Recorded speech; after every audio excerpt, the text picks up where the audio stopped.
Hi my people, welcome back to my YouTube channel. If you've not subscribed, please do.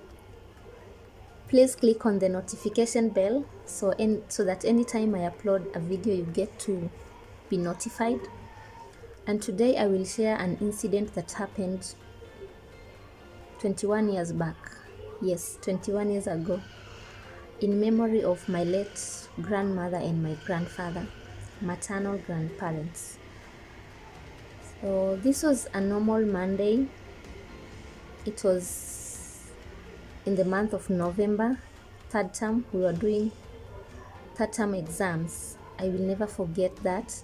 It was a sunny Monday morning, and for some reasons it was sunny. In our place, most mornings were chilly, clouds, morning dew, and very cold. But this day it was sunny, and we had gone to school as a norm. And the place where my grandparents lived was some kilometers from where we lived, so we were not neighbors. And every weekend we would go visit them, fetch water, we go eat sugar canes, we eat nice food. My grandmother was a very nice cook, and my grandfather would give us pocket money for the following week, and we loved visiting the place. During holidays we will go spend the entire holiday and go back home after the holiday is over.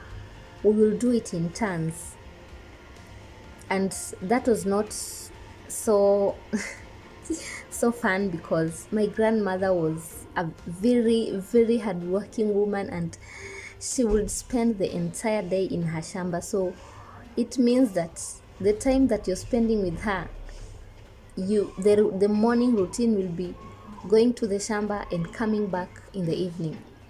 So this morning, as it reached 10 a.m., we had wailings and screams. Being a community school in our home village, the outside affairs normally becomes the school affairs to some extent, because you'll be able to know what is happening.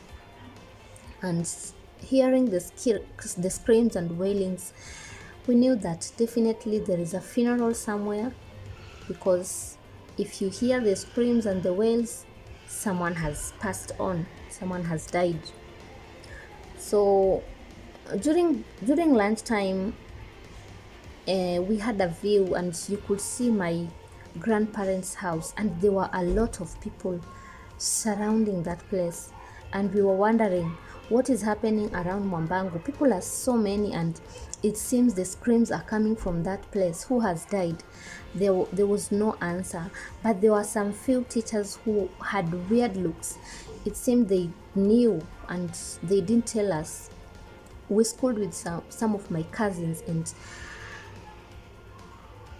and we were not told because we were doing exams, and we had to finish the exams at 5 p.m. We were going home, and reaching the center, the shopping center, we were told that Moigacho and his wife have been found dead. It was so shocking, so tragic. My mind went back to my mom. My mom was the firstborn, and she was the only one who was around near her parents. Her brothers and her sisters were in town, so she was the one who was the most closest to the parents. So I asked myself, what about my mom? What is her condition? So we had to pass through that route, and we went, and truly we found that the story that went around was that they were found dead Monday morning. What transpired between Saturday night to that Monday morning, no one had an idea, because on Saturday my grandmother had gone to her shamba, and she was seen returning back in the evening, and from there she was not seen again, and that was how they were found dead on a Monday morning, November 2001. I will never forget that day. It was a sad day, a very sad moment for us. Even as children, we felt like this is not normal. How can two people be found dead and nothing, the circumstances surrounding their death, the door had to be broken in so that people can access and go inside, because they had locked their door. A normal night for them, they went to sleep and they never woke up. I have never known what happened, but it was a tragic incident that had never been seen. That explained the multitude of people that were there. So about my mom, that morning my mom had woken up and gone to her shamba also. Normal day, normal working day, and at around 10 she was informed that her father had passed on. Knowing that her father had high blood pressure, she thought maybe she got worse and passed on. So when my mother was going, she was going with the mind that it's only her father. But on reaching near her place, a woman was waiting for her, and she held her and she told her, it's not only your father, but also your mother. You can imagine the moment. You can imagine what went around her head, what was going through her head. She passed out. So when we passed through that evening, I found my mom, and she was in acceptance. She had accepted the fate and the happenings, but it was tough. It was a very tough moment, even for her siblings and everyone else, and we kept wondering what happened. And I have never known what happened. To date, I didn't know, maybe because I was a child and I couldn't follow much on it, but I have never understood what transpired. But one thing that I have come to understand and to know, that what doesn't break you actually makes you strong. My mom was so broken. My mom was so heartbroken, and I remember her. You know, my mother was that person. If there is anything or any pressure, she would go to her parents and say and talk it out. So you can imagine now you're left as a total orphan, and there is no one to go to when things get tough.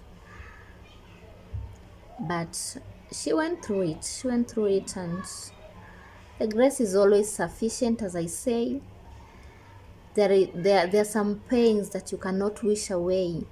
You only pray God for grace to take you through, and the grace is always sufficient. The God in one way or another gives you strength to go through some things. In this life, there is no much pain than losing a loved one, someone who you are really attached to. And in this moment, sometimes you feel your world has crashed. You feel it's the end of you.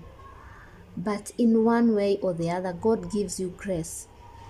God gives you strength. Another person can never understand your pain. Only you can understand your pain. And in that period, it's just the grace of God that takes you through that. And one day you look back and you wonder how I made it through. But God gives grace. God gives grace, and the pain might never heal, but you learn to live with the absence of them. You learn to live without them. You just learn to live with their absence, clinging on to their memories, and clinging on to the things that you did together. And that's why in this life it's very important to create memories, because memories live beyond. If you can create memories, because one day someone will hold on to those memories. But God gives grace. And this moment, I just want to encourage someone who is going through pain, through the loss of a loved one, through grieving, someone who is grieving, that God will give you the grace to go through it. God will heal your pain, because He only can. No one else can heal your heart pain. No one else can heal your heart, but only God. I pray that God heals you. God gives you grace to go through what you're going through, and sufficient grace and strength each and every day.